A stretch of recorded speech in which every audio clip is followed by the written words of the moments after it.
Tuwing papasok ang panahon ng tag-ulan, isa ang bayan na makabebe sa laging nilulubog ng baha. At itong Hidden Paradise Gym sa Barangay San Francisco ang kanilang pangunahing evacuation center.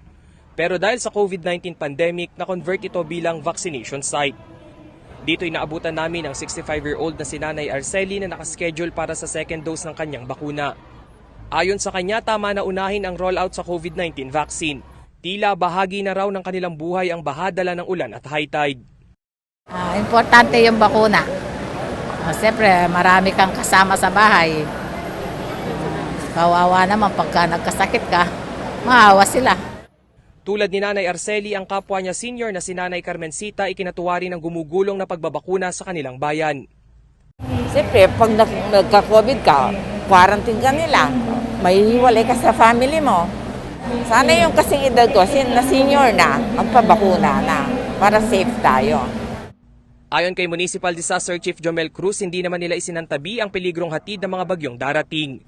Alerto pa rin umano ang kanilang tanggapan at inihanda na ang isang bagong tayong paaralan bilang alternatibong evacuation center.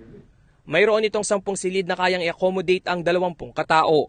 Tiyak rin umano ang implementasyon ng safety protocol sa lugar para maiwasan ang COVID-19 transmission.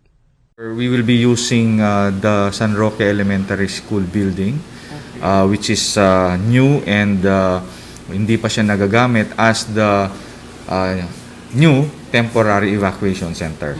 So based po sa records natin for the past years, several years na yung number of nag-evacuate, kayang-kaya pong i-accommodate nung sa areang yon.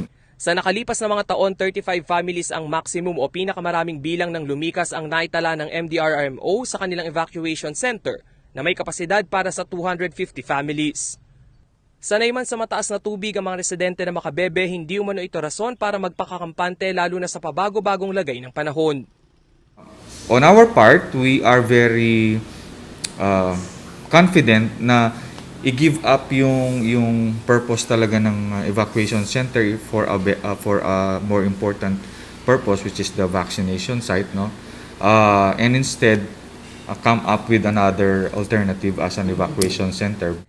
Isa ang makabebe sa mga munisipalidad sa Pampanga na mataas ang bilang ng namatay dahil sa COVID-19.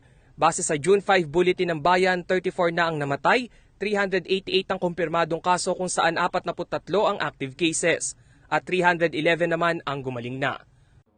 Rainiel Pawid, CLTV News.